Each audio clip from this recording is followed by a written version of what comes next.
everyone, this is Paul Alster here at Sportsbet TV. It is great to be here with you at the end of what's been a challenging year for just about everybody everywhere. I want to wish everybody a very Merry Christmas and a very Happy New Year.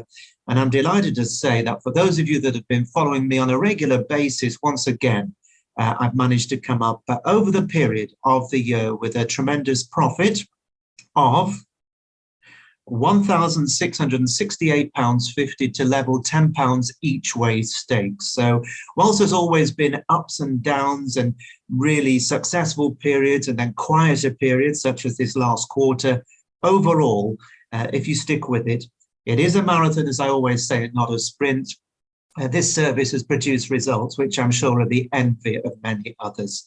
So enjoy your racing. As always, don't get too heavily involved. We're out to enjoy ourselves and try and make a profit over the season. And that's exactly just what I've done and over the last calendar year. So here are our top 10 picks for the 2021 racing year. And I hope you were on at least some of these.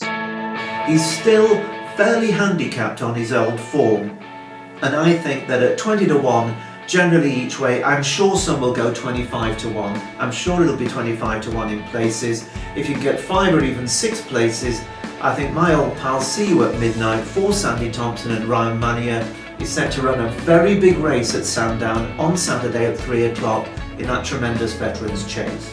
So that is a wave of the sea for Joseph O'Brien and Simon Torrens in the 2:45 each way Leopardstown on Saturday.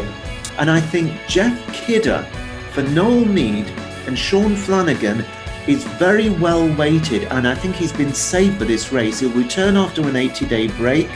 He's a horse who was second on hurdling bow to Longclaw, who will also run and also returns from a break. He was then second to Scholastic at Punchestown in September. He beat Big's Belief at Fairyhouse in November, and that one led all the way and put up a tremendous performance at Navan just the other day to win in a decent handicap. And then he was 7th in that Grade 2 at Leopardstown on Boxing Day, Jeff Kidder. And I've watched the race time and time again, and he really did run a very, very sound race, and I think he'll be suited by the better ground. And my selection is Agrapart.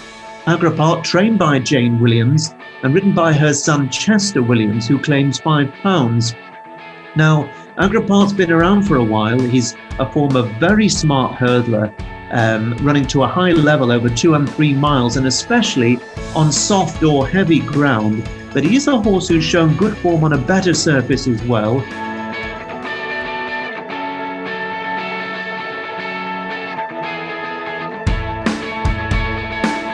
I think the value is in the outside of the field, certainly at the time of this recording, which is Nuit Saint-Georges, trained by the French-born trainer David Memuisier and the mount of the Brazilian-born former British champion Sylvester de Sousa.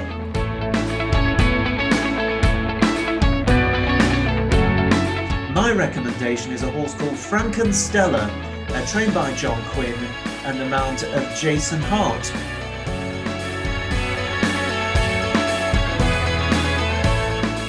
All that said, I think that the horse that is perceived as the second string for Jim Bolger, Max Swiney, is the one to be on here.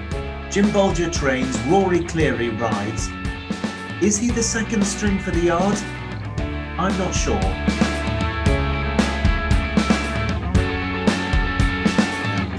But I like the look of a horse called Flaming Rim. Trained by Tom Dascombe and the mount of the very capable young apprentice Pierre-Louis Jamin. Now this horse is by Ribchester, as his name suggests. He was a 35,000 guineas purchase, and he's out of a German dam who was pretty useful and from a good family. I think that this horse has got the ability to go really well, especially with the stable in form, the trip to suit. She's had a really nice 39-day break since that run in France. If there is any rain, it will be a bit of a bonus for her. The yard is absolutely flying, 12 wins in the last 14 days. And the other factor to bear in mind here, I know a lot of you like stats. Well, one stat here is that this has been a bad race for favourites, which is unusual for a Group 1, in that only one of the last 10 has won. But in the end, after giving it a lot of consideration, I've come up with Bielsa, trained by Kevin Ryan and the Mount of Kevin Stott. Now this horse is drawn right under the stands rails in 25. Now some of you will probably throw your hands up in the air and think, what on earth is he doing? Well, they're going to split into 2, maybe 3 groups. It's always good to have a rail to run against.